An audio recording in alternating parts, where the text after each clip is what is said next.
မိတ်ဆွေများမင်္ဂလာပါအခုတစ်ခေါက်ကျွန်တော်ပြပြပေးချင်တာက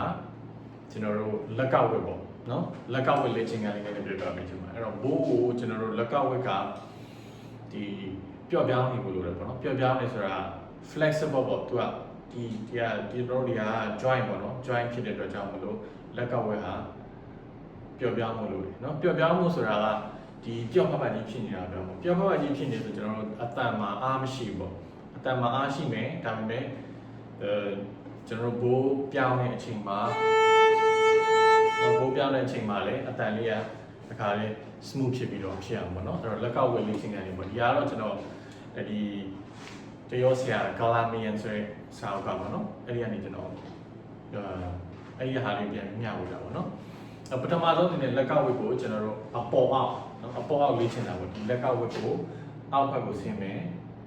အပေါ်တက်နော်အောက်ဘက်ကိုဆင်းမယ်ဒါလေးကိုကျွန်တော်တို့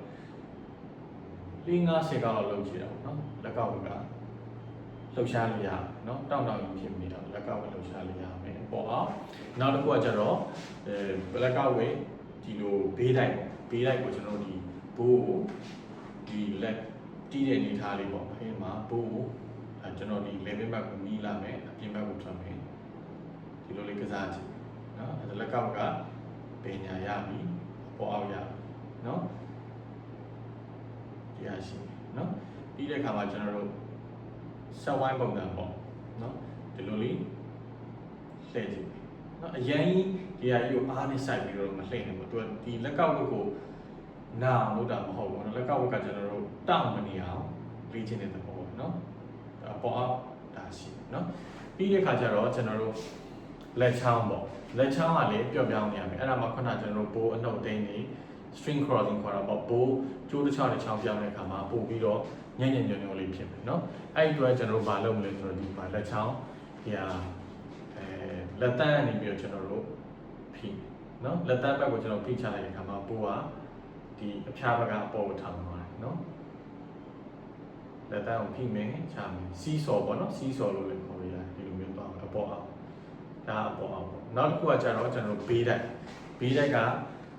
ဒီလိုမျိုးပေါ့လက်တန်းကိုကျွန်တော်တို့ကဒီဘက်ကိုတွန်းထုတ်လိုက်တာတွန်းလိုက်တဲ့ခါမှာဘိုးရဲ့အဖျားကပညာရင်းနေနော်တွန်းမယ်ပြန်ပြီးတော့ဆွဲမယ်တွန်းမယ်ပြန်ပြီးတော့ဆွဲမယ်ဘိုးကဒီလိုမျိုးရွေ့နော်အဲ့ကျွန်တော်တို့လက်ကောက်ဘက်ကရွှေ့တာရှိမယ်လက်ချောင်းကလှုပ်တာရှိမယ်ဘေးလိုက်လည်းအဲ့လိုပဲလက်ကောက်ဘက်ကနေရွှေ့တာရှိမယ်လက်ချောင်းကနေရွှေ့တာရှိမယ်အဲ့နှစ်ခုပေါင်းပြီးတော့တီးမယ်ဆိုလို့ရှိရင်ခုနလိုကျိုးတွေချိန်နေဘိုးကျွန်တော်တို့ string crossing ခေါ်တာပေါ့ဘိုးတွေကိုကျိုးတွေကိုပြောင်းတဲ့အခါမှာပို့ပြီးတော့